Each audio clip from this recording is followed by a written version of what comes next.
আসসালামু viewers, welcome back to our channel. আজকে আমি এই রুই মাছের একটি কারি নিয়ে হাজির হয়েছি, আর সেটি হচ্ছে রুই মাছের পাতলা ঝোল। আর এই রুই মাছের পাতলা ঝোলটা কিভাবে তৈরি করা যায়, লেটস সি। রুই মাছের পাতলা ঝোল তৈরি করার জন্য আমি এখানে 6 পিস রুই মাছের টুকরা নিয়েছি এবং এটাকে ভালো করে ধুয়ে পানিটা ঝরিয়ে নিয়েছি। আর এই মাছটাকে ভাজতে হবে, আর ভাজার জন্য প্রথমে আমি এটাকে হলুদ লবণ দিয়ে মেখে নেব। দিয়ে দিলাম হলুদ লবণ, আর দেব একটু সরিষার তেল।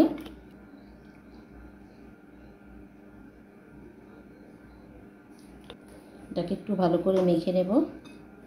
আর সরিষার তেলটা দেওয়ার অর্থ হচ্ছে মাছটা ভাজার সময় ফুটবে না, একটা স্মুথ ভাব থাকবে।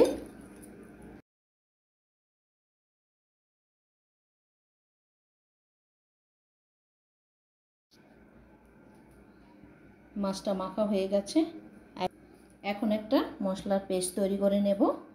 দেব 1 চা চামচ হলুদ গুঁড়া, 1 চা চামচ জিরা গুঁড়া, 1 চা চামচ ধনে গুঁড়া, 1 চা চামচ মরিচ গুঁড়া, আর দেব 1 চা চামচ আদা পেস্ট। আমি এখানে আজকে রসুনটা ইউজ করব না।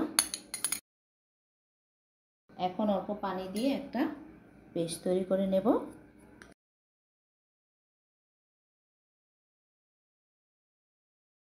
এখন টমেটো পিউরি তৈরি করে নেব। আর এই জন্য আমি এখানে 2টা টমেটো কেটে নিয়েছি, দিয়েছি সাথে 4টা কাঁচামরিচ, আর একটু অল্প পানি দিয়ে আমি একটা পিউরি তৈরি করে নেব। ভিউয়ার্স, চুলায় একটা প্যান বসিয়ে গরম করে নিয়েছি। এখন মাছটা ভেজে নেব, আর এই জন্য দিচ্ছি সরিষার তেল। আজকে আমি পুরো রান্নাটা সরিষার তেল দিয়েই করব। দিয়ে দিব মাছ।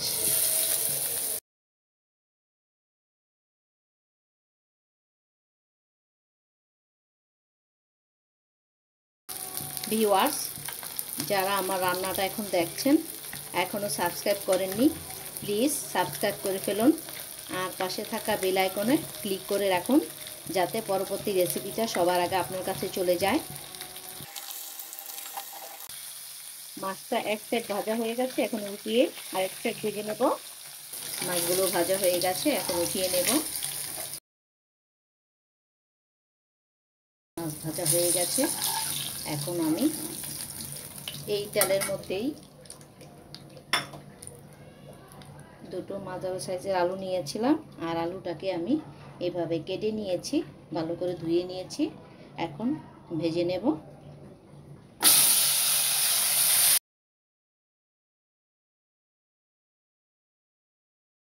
দিয়ে দেব একটু হলুদ গুঁড়া আর লবণ।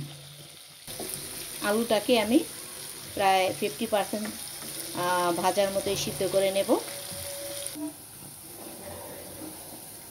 আলুটা ভাজা হয়ে গেছে, প্রায় 50% সিদ্ধ হয়ে গেছে ভাজার মধ্যেই। এখন এই তেলের মধ্যেই আমি বাকি রান্নাটা সেরে নেব। দিয়ে দিচ্ছি 3টা পেঁয়াজ কুচি, দেব স্বাদ মতো লবণ, তাড়াতাড়ি পেঁয়াজটা সিদ্ধ হয়ে যাবে। ভিউয়ার্স, সরি, আসলে এখানে একটু কালো জিরে ব্যবহার করব।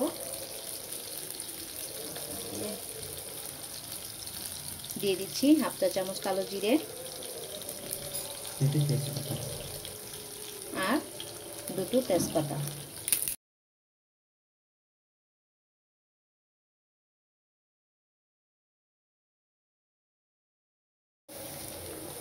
ভিউয়ার্স, আমি এখানে সমস্ত মশলা দিয়ে একটা পেস্ট তৈরি করে রেখেছিলাম, একটু পানি বেশি দিয়েছি। এখন সেটা এখানে দিয়ে দেব। মশলাটাকে একটু ভালো করে কষিয়ে নেব।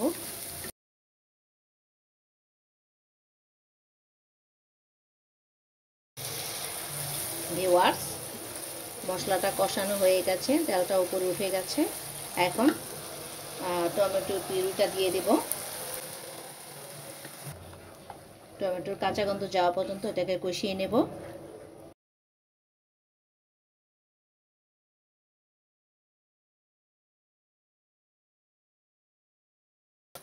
এখন দিয়ে দিব 1 চা চামচ চিনি। আর চিনিটা অপশনাল, চাইলে দিতেও পারেন, না দিলেও কোনো সমস্যা নেই। আর টমেটোটা দেওয়ার পর আমি টমেটোটাকে 10 মিনিট কষিয়ে নেব। গ্রেভিটা কতখানি লোভনীয় হয়েছে দেখুন ভিউয়ার্স।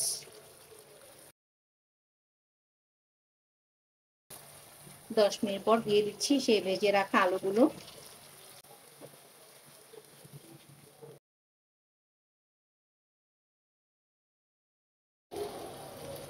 ভিউয়ার্স এখন দিয়ে দিব পানি। আর এখানে সেই টমেটোর জারটা ধুয়ে আমি পানি দিচ্ছি, অনেকখানি পানি দিচ্ছি, কারণ যেহেতু আজকের রান্নাটা হচ্ছে পাতলা ঝোল, রুই মাছের পাতলা ঝোল।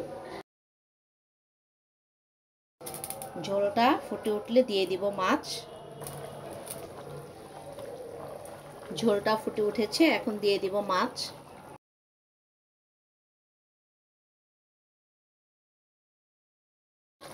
ভিউয়ার্স রান্নাটা আমার শেষের দিকে, এখন দিয়ে দিব কাঁচামরিচ ফালি করে রাখা, আর দেব ধনেপাতা কুচি।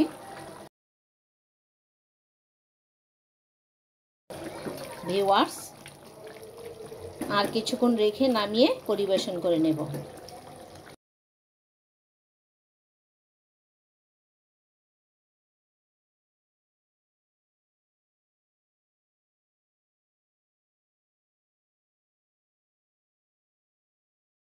ভিউয়ার্স তৈরি হয়ে গেল রুই মাছের ঝোল, পাতলা ঝোল।